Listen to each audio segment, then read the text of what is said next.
Hi, and welcome back to the Lasting Mission podcast. Today is part 2 of 2 with our guest, Matthew Landis. If you missed the first episode of this series, please check that out first and then come back and watch this part. Without further ado, let's jump right in. I mean, for me, I was attacked immediately in my mind. Devil trying to get me. We're going to get him with alcohol. And he had success at that. And this time though, I had a purpose. I wasn't going to an apartment. I wasn't going to start a job. It was different. It was like, so he told me this in May of 2018, May. By July 13th, I was southbound on the Pacific Crest Trail. So I flew out from the Pacific Crest Trail. It goes 2,653 miles. Talk about long distance. 2,653 miles from Canada through Washington, Oregon, California, all the way to Mexico. And I was southbound on that trail within 2 months after him saying it. I knew that this is what I needed. So I became a southbound PCT hiker. And I remember the VA. I was so afraid to tell them. I was like, how are they going to think when I go to them and I tell them? They're like, what's your recovery plan? It was, I'm going hiking. But they were like, what can we do to help? What can we do to support you? And they came up with a plan for me. They came up with an action plan. Like, they were, number one, get to the airport, just simple, small steps. And it got me there. And on that trail hike, it was 5.5 months. On that hike, my life, the entire compass of my life began to change. I began to see love in other people in a way I had never dreamed was possible. Me, a complete stranger, being greeted by people. There's a lot of people along the Pacific Crest Trail called trail angels, and they offer free food. They offer support. A lot of them are former hikers that just want to help you do what they did. And they offer love and support, kindness.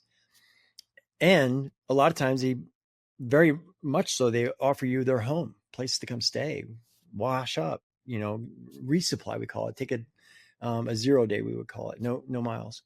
Mm-hmm. So week after week, I'm meeting new people that are letting me into their home and their kindness. I'm meeting other hikers, a lot of other veterans. Mm-hmm. And what I did was I had started a Facebook and was kind of just putting pictures up and showing photographs of my hike. And all the veterans that were back at the VA in Sheridan were like, dude, they were so cheering me on. And they were like, we want to do that. How can we do that? So I had this purpose now. Like, I had these guys watching me. I had to hike. So I began to hike for suicide prevention, because there were so many veterans even back there that were just, I lost more friends in that year. So I was like, I can turn this into something of kindness. And once it became something bigger than me, it really, really, really began to shift. My spirituality opened up. My relationship with God began to nurture. I began to hike knowing that there were people that I could actually give inspiration to, that they may want to do it. And sure enough, it did. There were 2 other veterans that very next year that left that same VA and flew out and went southbound on the exact same footsteps I did and did the PCT. So it made somewhat of a difference. Totally. Yeah, and you did more too, like to help other veterans, right? Like, didn't you tell me you had reached out to some outdoor companies just to help get people some supplies? Yeah, I would love to hear more about. Yeah. Well, so I loved that hike so much that after the first time I did it, I wound up slipping up again, drinking again, and wound up in California. And I remember a hiker friend of mine, I called her. I was like, I don't know what to do with my life, the whole 9 yards. And over again, I just kept calling her, like, what do I do? What do I do? And finally she was like, the only time I've ever seen you happy is when you're hiking. Why don't you do it again? So I did. I got all my stuff packed up, flew out west, and almost to the same day in July, I was southbound again on the PCT. Now, this time, things shifted. And the difference was most noticeable to me now in my photography, because I used to take pictures of the mountains, the scenes and stuff. But now my pictures were like going of people looking at mountains. I was interested in people. I was interested in building like relationships. And the people, the other veterans now behind me became a bigger, much bigger following. And a lot of things, a lot of challenges that they had were supplies. They didn't have like a backpack. They didn't have the sleeping bag. They didn't have the ultra light stuff that it takes to be able to do an adventure like this. It's expensive. And so it came upon me to, why not just ask for help? So I started contacting some major outdoor companies like Gregory Backpacks, Osprey, Enlightened Equipment, Farm to Feet, you name it. And every one of them was like, yeah, where do we send it? So I started getting some gear sent to my friends, and they would do like an exchange. They would be like, okay, you take this sleeping bag, you test it out for us on the trail, write something about it, and then just keep it. So I began to get all this stuff. I had so much stuff. I was sending it to my mom. Like, I'm serious. So, but things were coming into focus here. This is where the intersection of a gift that you have meets a need that you have, right? And is received by the people that it can help. I really felt that that's what was happening. So again, though, even though all this good, I became what I would call a functioning alcoholic. I stopped doing drugs and continued drinking. I couldn't quit the drinking habit. I just couldn't. Well, I finished that trail December 29th, 2019. I was actually the documented last southbound Pacific Crest Trail hiker before COVID hit. So it was crazy. But now I had all these veterans that were like hikers and they wanted to do something. So I was like, I have to create something. I got to create like a website or do something and stuff. But all my friends were like, dude, you take amazing photographs. Like you should think about becoming a photographer.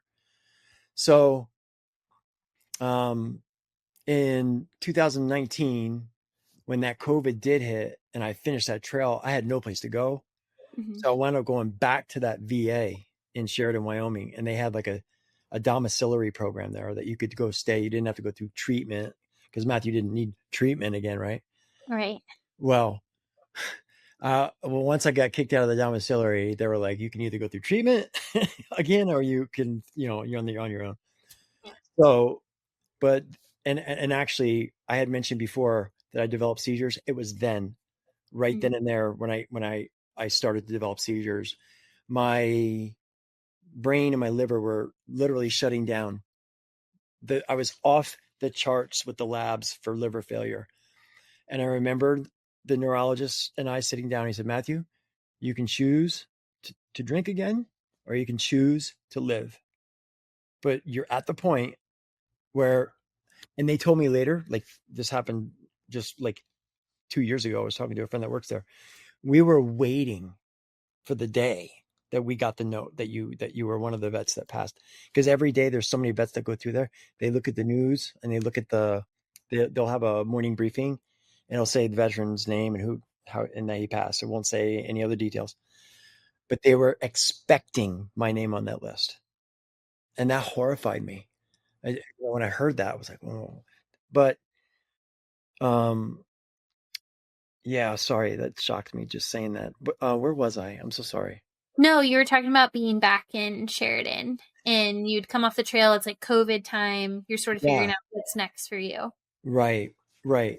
So it was in that year that I went into treatment, and I was blessed with the opportunity to get a service dog. I had been waiting and hoping to get a service dog for so long. And because of my seizures, mm-hmm. I was able to take a new service dog that I fell in love with into the program with me. And to this day, I don't know how he and I connected. He was about to be put down on an Indian reservation, and we just met and we just bonded, and we went through that program. And that was the last treatment program I've ever gone through. But in that treatment program, I went back to that Celebrate Recovery again. And it was inside that the inside that Celebrate Recovery, see, it's just like AA and NA. They use the same 12 steps. It's the same 12-step program almost everywhere you look. It's really the foundation of any recovery is the 12 steps. Admitting that you're powerless, that's like the hardest thing in the world to do. Well, that's number one in every first step. This one just happened to be a faith-based one. It was based on a relationship with God. That for me, a lot of people it doesn't work, but for me, it clicked. It worked. And I began to realize not who I was, but whose I was. That a cost had been paid for my life. And I was treating that life as if I had no value of what was given for me. And so that inside that 12-step program, inside of Celebrate Recovery, they had a deeper recovery program called the Men's 12-Step. It's like an 8-month program that you go through when you start peeling back layers. And they walk you through, and with hand by hand, they walk you through how to make amends and how to look back at your life, see what you were responsible for, see what you weren't, be able to make amends to those that you can, and receive their forgiveness if willing. It's not, and that takes time. Healing a 30-year battle with addiction doesn't just happen in a recovery program. It happens in the application of your life when you're done with it. And for me, the connection with God and my recovery not only fostered that a deep kind of self-love inside of me, it helped me realize that the biggest way I could maintain my sobriety was to help other people. And I mean that with all my heart, like helping other people heal from what I went through has been the most foundational and most grounding part of my entire recovery story. It's through the act of kindness and in helping other people. So I've been blessed the last 4 years. I now lead, I'm a leader of 2 groups. I run a Celebrate Recovery here in Maine at my church in Lewiston, Maine. Mm-hmm. And inside of that, we have our own men's 12-step group. And I've gone through 2, and now I'm about to lead the 3rd one. So as my recovery has grown, my faith has grown, and proportionately and slowly, my leadership has grown. And part of that journey is opening up the door to other veterans and saying that this is a safe place here to come and talk about, what the experiences that you've had. And it's a no judgment zone. And so that by anchoring my recovery in something bigger, and it wasn't just one single thing. It was the love of a lot of things, from my service dog to the people at the VA, to God, and finally, the most powerful discovery I've ever made in my life is that all the love and all the things I was searching for, and all the drugs and drinking I did, and all the trying to get over all the pain I had seen. I haven't even touched on the subject with you of my childhood trauma. Mm-hmm. But I was able to finally see that all that I was looking for, I truly already had inside myself. It was just covered. It was covered by a lot of darkness and a lot of sadness. But I'm telling you, it's in all of us. It truly is. It's hard to see, hard to imagine it's there, but it's in there. And by covering it with drugs and drinking, I just got so blinded. I couldn't fathom that.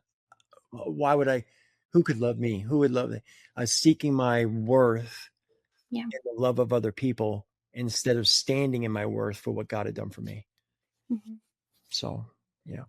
Oh, well, I just want to congratulate you. I hope it's comes across as sincere as I mean it, because it's been so many years of hard work and practice that you've put in.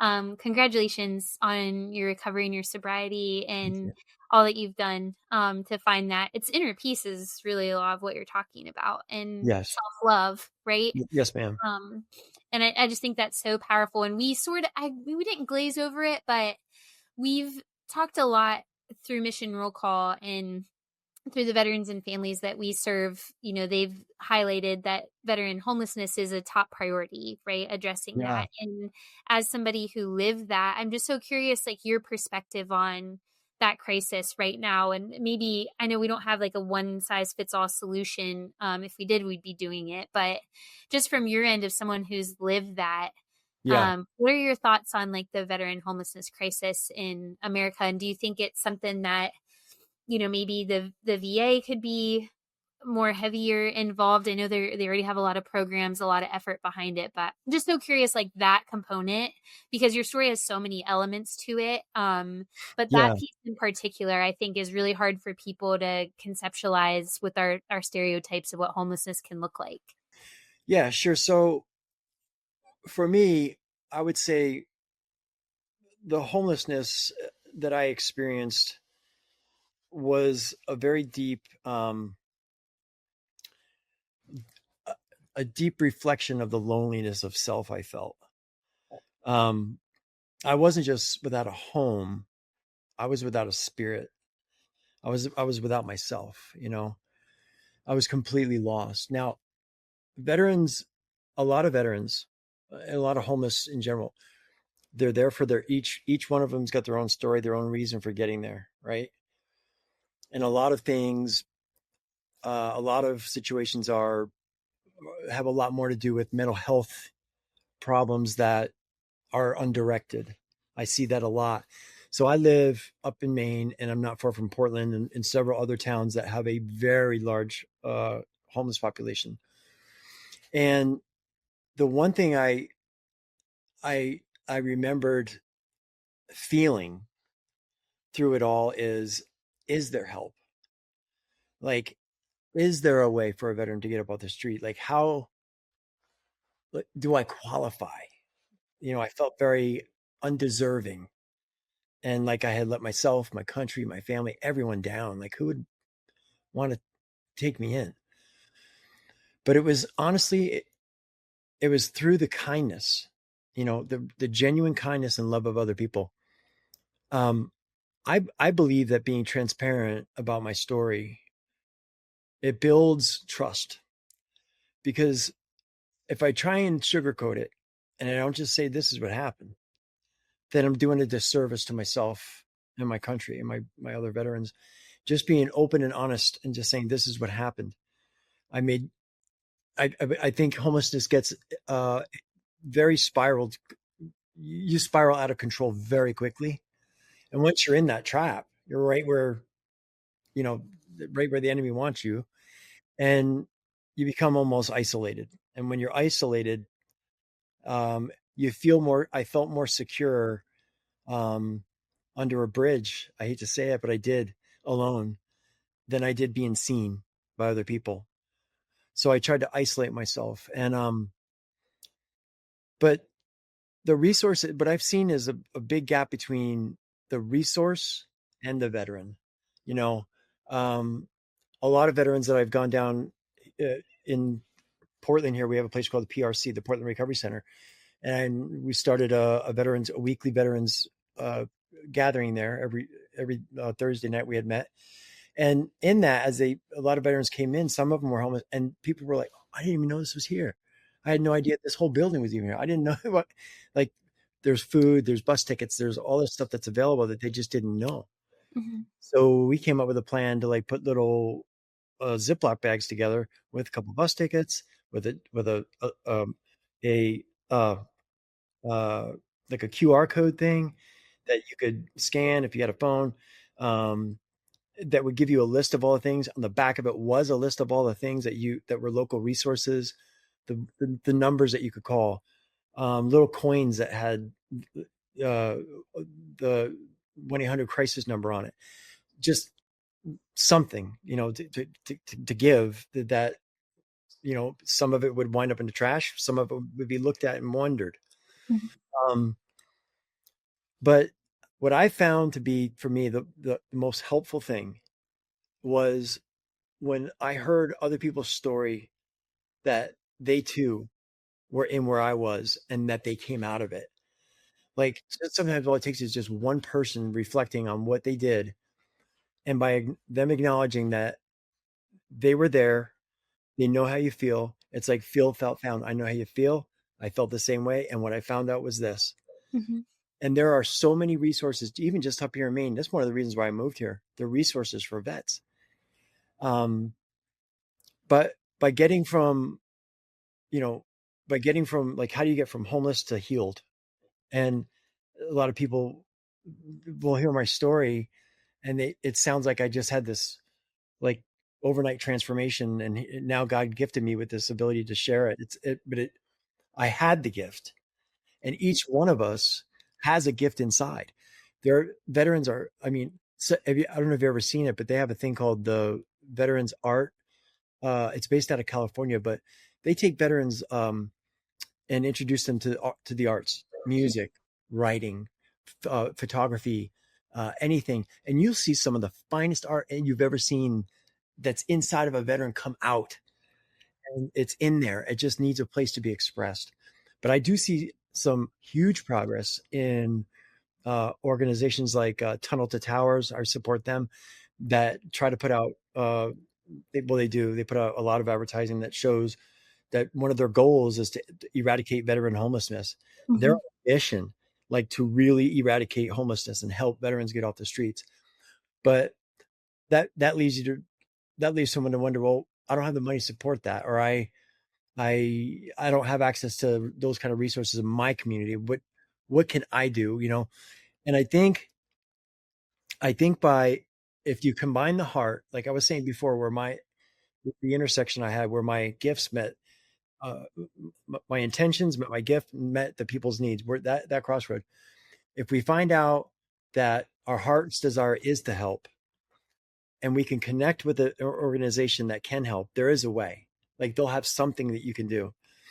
But a lot of times, I remember the one thing that I needed more than anything else when I was homeless was an ear. I just needed someone to like say like maybe you can't see this from where you're at, but how I see it is, and then that whatever it was, because when you're in it, you can't see where you're at. At least I couldn't. So you zip up in a tent at night sometimes, and if you're lucky, and you just want to stay there, and until until the I guess the brokenness in me was seen from a different lens, from the outside in, and looking at myself through conversation with other healthy people who had been in my shoes. I really wasn't able to understand the impact that drugs and alcohol were making on my life, because it happened so like it just was like a trickle effect. One thing led to the other, to the other, to the other. It's like, okay, now I'm here. I'm homeless. Well, there's nowhere else. They say what you're going to wind up either um, in jails, institutions, or death. And I had already done the jail, and Yeah. and I got kicked out of the institutions. There was nothing left, so it was just a matter of time. But I again, and I've, I've kind of went back to this a few times, but once I was able to connect spiritually to something, and I never I don't I'm not, even though I run a Celebrate Recovery program, I don't push and I don't like try to pull either people towards looking at God or Jesus in a different way.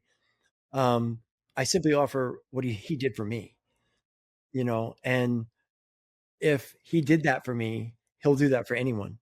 And I'm just a dude. I'm just a guy. Dude from New York. I'm nothing special. I just Matthew. So if he took me and chose me, it was like, I need you for something. He needs everyone if you're hurting from something, if you're hurting from whether it's drugs, alcohol, gambling, homelessness, mental health, childhood trauma, everyone's suffering from struggling with something. Everyone. Mm-hmm. Mm-hmm. And when I try to correct myself and say when I tried to fix that all myself. I kept falling back down into the trap of I'm the one who's got this. I can do this, and it becomes a repetitive problem. But by finding this 12-step program through Celebrate Recovery and starting to peel back the layers Mm-hmm. stuff, I was able to really get to the things that were, it, to me, it was about, let's figure out, why did I get homeless? Yeah. Why did I pick up the drink? Why was I continuing to, because until we found that out, until I started discovering the roots of the problem, I was just going to continue growing weeds. I was, you know, through from relationships uh, to jobs to everything, the pattern just kept repeating until I found that my strength didn't come from anything outside. It wasn't going to come from a new job. It wasn't going to come from a new car, a new home, it came from, it started from within myself, just a small little self-reflection that I do have it, what it takes. And I began positive self-affirmations, telling myself I'm worthy, telling myself I am loved, that I'm wanted. And you, I think we become what we think about the most. And if we wonder what we think about the most, we can just look at our environment and we can look around us and see what we've surrounded ourselves with. That's what we think about. And, you know, I've been honored and I've been blessed to, I believe, use the gifts that I've been given. And they're simple gifts: being able to love people kindly and speak to them and listen to them. That's the number one gift that God's given me. That gift was silent all those years. I was quiet. I never said anything. But if you have that gift, going down and just with a friend or a couple group of people to a veterans camp and just bring a dozen donuts and a cup of thermos full of coffee and just sit and talking can change their life. And then you can start to share some of the things that have helped you, whoever you may be, that however your road got you to healing, you know? So I hope that kind of, What do you yeah, mean? Oh my gosh, it was so profound. And what you said at the beginning choked me up. Hopefully I can reiterate it without like crying, but you said I didn't just like have a home, I didn't have myself. And I think right, that's such like a powerful message. That's very relatable, and you don't have to have gone through a mental health struggle, although most of us do, or substance abuse or all these other things that you had stacked against you for people to understand how you got there. right. Right? That Yes, and I've told you before, I have a family member who experienced homelessness, and I carried a lot of shame with that because I had this preconceived idea about what homelessness looks like. And right, it didn't look like that in my right, family. And it was right. really a lack of family support. It was a lack of resources. It was a bad transition from the military. Yeah. And it challenged these ideas I had about veteran homelessness. And I think what you're saying is just so beautiful of just how you put that. Not the experience wasn't beautiful, but No, I know. how you iterated it is something that I think a lot of people can resonate with. And I don't want to sound self-promoting on the mission roll call side, but we believe what you believe about storytelling and why there's so much impact and power in that, because by sharing those stories, even these really vulnerable details of your Yeah, life and these struggles that you've had, somebody is going to listen to this, Matthew. I guarantee it. And they are going to relate to something that you've said. I hope so. And even if they personally haven't gone through it, they probably have a family member or a friend or somebody Yes, they've worked with before, and they're going to say, you need to listen to this. right. You need to do this or watch this or read this, and find an avenue to get the resource or support that they need. Yeah, Sometimes just to feel heard, even if they're yeah, not ready to take that next step, which is what you're saying about just taking the time to listen and yeah. share. So I hope like this is the foundation of what Mission Roll Call is built on, is hearing from veterans and their families and people like you and the experiences that you've gone through, the good, the bad, and the ugly. Because people can relate to it, even if they're on a completely different path of that That's struggle. right. That's Yeah. right. Yeah. And it does also lead to, when you get to a place of a little bit of peace, there are things that the VA offers that even I didn't know about at the time, but the vocational rehab program, Mm-hmm. where they'll put you back through a new career of any kind. So I was like, well, I'll do that photography thing. And so I'm in school. I'm a photography major at Southern New Hampshire University, and they helped me get the camera. They helped me get the supplies needed, the printer, a computer. Like they'll help you if you just have like a little bit of of effort, that they will jump on that because they want to help heal you. And I think that for me, there was something inside the photography that I didn't know. Like right now, I'm a wildlife and nature photographer. It's what I do. But it started with taking pictures of like everything, and then you kind of narrow it down. Yeah. And but now I'll take like my photography, my story of the hiking, and my story of overcoming addiction, and kind of combine it. And my hope is to make like either write a book or like maybe a I don't know, short like documentary or something like that that could be shown like in every VA hospital in the world. Like so they know that there was a dude out there that had it really, really bad. And if he can do it, you can do it. Oh, that's so special. I'm so excited for you that Thank you. in the next part of your journey. And just, did you have any closing thoughts or anything else that you wanted to share? I mean, there's been so much in here that we could write a whole book or do a documentary on, but anything else you would want to share?